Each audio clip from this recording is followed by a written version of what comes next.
नमस्कार दोस्तों, आज मैं आपको सुनाऊंगी सच्ची प्रेम की कहानी। एक emotional heart touching story. Delhi में एक कॉलेज में मनीषा और अंकित एक साथ पढ़ाई करते थे। मनीषा और अंकित बचपन के पुराने दोस्त हैं क्योंकि उनके घर आसपास थे और दोनों पड़ोसी थी। जब मनीषा और अंकित छोटे थे तभी से दोनों एक साथ ही एक ही स्कूल में और एक कॉलेज में पढ़ाई कर रहे हैं। दोनों को एक साथ रहते रहते करीब 18 से 20 साल का वक्त गुजर गया था क्योंकि उन्होंने स्कूल से लेकर अपनी कॉलेज की पढ़ाई तक एक ही कॉलेज से एक ही साथ में किया था करते थे। दोनों में इतनी गहरी मित्रता होने के कारण दोनों हमेशा साथ साथ रहते थे। इसी कारण से कॉलेज के सभी लोग उन दोनों के बीच में प्यार है ऐसा मानते थे। लेकिन अंकित और मनीषा के दिल में ऐसा कुछ भी नहीं था। वे दोनों सिर्फ एक अच्छे दोस्त थे। एक दिन अंकित कहता है कि मनीषा, हम दोनों की दोस्ती के चर्चे पूरी कॉलेज में हैं और लोग हम दोनों को काफ़ी बुरा भला कहते हैं। तभी मनीषा कहती है कि ना ही तुम्हारे दिल में कुछ है मेरे लिए, नहीं मेरे दिल में तुम्हारे लिए कुछ है। हम दोनों एक सिर्फ पवित्र दोस्त हैं। हम दोनों के बीच में प्यार जैसा कुछ नहीं है। उसके बाद अंकित कहता है कि तुम सही कह रही हो, लेकिन हम दोनों को लोग ऐसे कहते हैं, मुझे ऐसा नहीं लगता। और हम दोनों जब एक साथ होते हैं तो लोगों को काफ़ी ज़्यादा दिक्कत का सामना करना पड़ता होगा। तभी मनीषा कहती है कि जिसको जो बोलना है बोलने दो। हमारे तुम्हारे बीच ऐसा कुछ है ही नहीं तो हमें कोई दिक्कत नहीं होनी चाहिए। हम साथ में ही रहेंगे। उसके बाद आकर कहता है कि चाहे कुछ भी हो जाए, जब तक मेरी जान में जान है मैं सदा तुम्हारे दोस्त बनकर रहूँगा। दुनिया चाहे कुछ भी कहे। तभी कॉलेज में नामांकन का कार्य चल रहा था। इसी कॉलेज में एक खूबसूरत लड़की आई थी जिसका नाम स्वीटी था। स्वीटी देखने में बहुत सुंदर, ज़्यादा खूबसूरत लग रही थी और जब अंकित ने उसे देखा तो वह पहली बार में ही स्वीटी को पसंद कर लिया था। लेकिन यह बात ना तो स्वीटी को पता थी और ना ही मनीषा को। एक दिन अंकित मनीषा को बुलाकर कहता है कि वह लड़की जो कॉलेज में आई है जिसका नाम स्वीटी है, वह मुझे बहुत पसंद है, तुम जाकर मेरे लिए बात करो।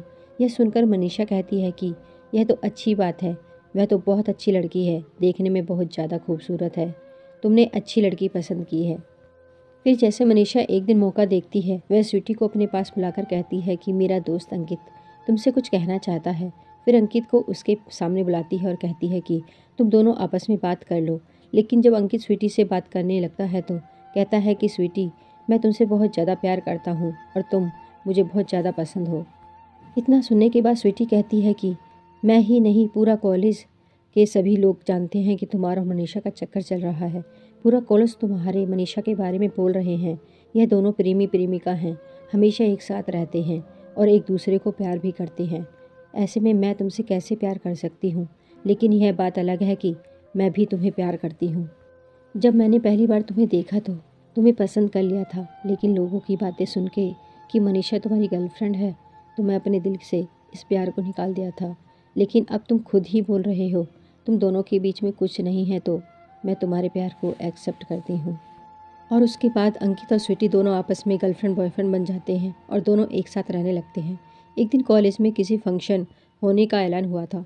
सभी लोग तैयारियों में जुट गए थे। जल्द ही पार्टी का दिन भी नज़दीक आ गया था। पूरी दुनिया अभी भी मास्क में चल रही थी क्योंकि वह दौर जिनमें बस कुछ ही दिन पहले लॉकडाउन ख़त्म हुआ था। पूरे शहर में फंक्शन कॉलेज में शुरू हो गया था। सभी लोग फंक्शन में मास्क पहने हुए पार्टी में एंजॉय कर रहे थे। तभी उस पार्टी से निकल एक लड़का मनीषा को बुलाता है और कहता है कि चलो दूसरे कमरे में, तुम्हें कुछ बात करनी है। जब मनीषा बाहर निकलती है उसके साथ जाने के लिए, उन्हें पता नहीं था कि कोई और उन्हें बुला रहा है। मास्क लगाने के बावजूद भी उन्हें कुछ पता नहीं चला। लेकिन आपको बता दें कि वह अंकित नहीं था, बल्कि कॉलेज का कोई लड़का था जिससे मनीषा भी अनजान थी। फिर दूसरे कमरे में ले जाकर मनीषा से गलत व्यवहार करता है और गलत कार्य करता है। तभी मनीषा बेहोश हो जाती है और वह लड़का वहाँ से भाग जाता है। जब यह बात अंकित को पता चलती है कि मनीषा किसी के साथ बाहर गई है, ढूंढते ढूंढते उसी कमरे में पहुँच जाता है। अंकित जब मनीषा को देखता है तो उसे बेहोशी की हालत में पाता है। उसे उठाकर अस्पताल ले गया और अस्पताल में भर्ती करा दिया।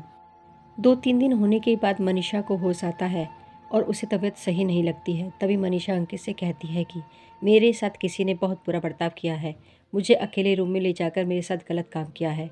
अंकित मनीषा को दिलासा दिलाता है कि कहता है कि चिंता मत करो, मैं हूं ना, तुम्हें किसी भी प्रकार की कोई दिक्कत नहीं होगी। मनीषा कहती है कि जब यह बात पूरे कॉलेज में पहुंच जाएगी और पूरे आस पड़ोस में पहुंच जाएगी, मेरे घर वालों के पास पहुंच जाएगी तो लोग क्या कहेंगे और मैं अपने घर वालों को क्या जवाब दूंगी।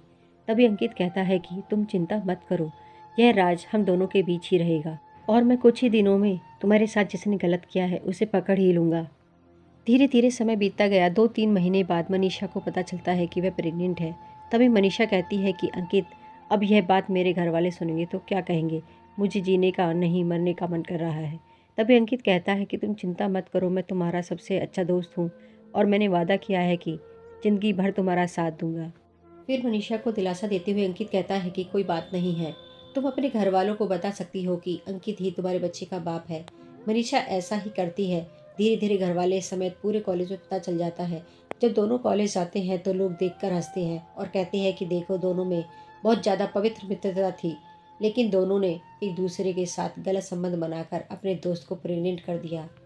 इन सभी बातों को सुनकर मनीषा को बहुत ज़्यादा बुरा लगता है, लेकिन अंकित ने अपने दोस्त मनीषा से वादा किया था कि उसे किसी प्रकार की कोई दिक्कत नहीं होने देगा। जैसे ही समय बीतता गया और मनीषा का बच्चा अब जन्म लिया तो तभी अंकित कहता है कि अब मैं पुलिस को बता दूंगा।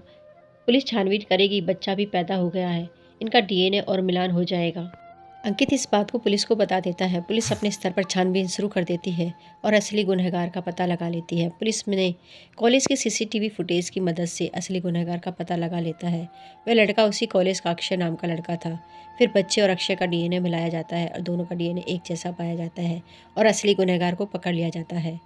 फिर दोनों के घर वालों को बुलाकर उनकी शादी कराई जाती है और फिर अंकित अपनी जिम्मेदारी से छुटकारा पाता है। यह देखकर मनीषा के घर वाले और कॉलेज के सभी लड़के लड़कियां अंकित की खूब तारीफ करते हैं और कहते हैं कि तुम दोनों जैसे अच्छे दोस्त और सच्चे मित्र अभी भी हैं। सच्ची मित्रता तो तुम दोनों के अंदर ही है। धन्यवाद।